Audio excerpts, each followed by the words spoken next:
சிறகடிக்கும் ஆசை தொடரில் ஃபோன் முத்துக்கிட்ட கிடைச்சதுனால டென்ஷனாக இருக்கிற ரோகிணி தூக்கத்தில் கனவு காண்றாங்க. மீனா தூக்கத்தில் மிரட்டுற மாதிரி கனவு காண்றாங்க. இந்த கனவில் கத்திட்டு இருக்கிற அவங்க காலால் உதச்சி மனோஜ் கீழே தள்ளி விடுறாங்க.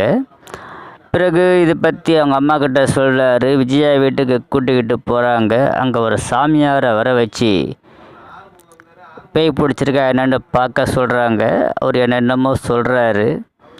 ஒரு கட்டத்தில் பேய் வெட்டுறதுக்கு பெரம்பு கொடுக்குறாரு. பெரம்பால் ரோகிணியை அடிக்கிறாரு. அடி தாங்க முடியாத ஓடுறாங்க.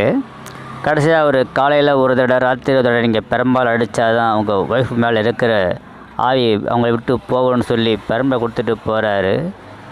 இதை காரணமாக வச்சு காலையிலையும் மாலையிலையும் பெரம்பால் ரோகிணியை அடிக்கிறாரு. ரோகிணி அடி தாங்க முடியாமல் என்ன பண்ணுறதுன்னு முழிக்கிறாங்க.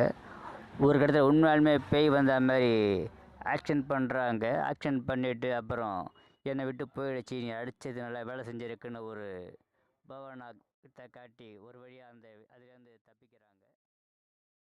முத்துவும் மீனாவும் வீட்டில் பேசிக்கிட்டு இருக்கிறத ரோகிணி மறைஞ்சு நின்று கேட்குறாங்க. என்ன சொல்லியும் அவங்க உண்மையை சொல்லலை.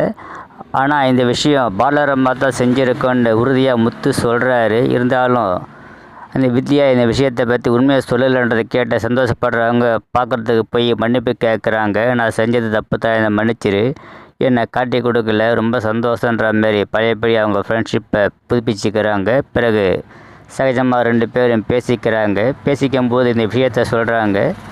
டெய்லி அண்ணன் பெரம்பால் அடிக்கிறான் மனோஜ்னு சொல்லும்போது வித்யா சொல்கிறாங்க, மனோஜ் அந்த அளவுக்குலாம் ஒர்த்து கிடையாது, அவனா ஒன்று அடிக்கிறான்னு சொல்கிறாங்க.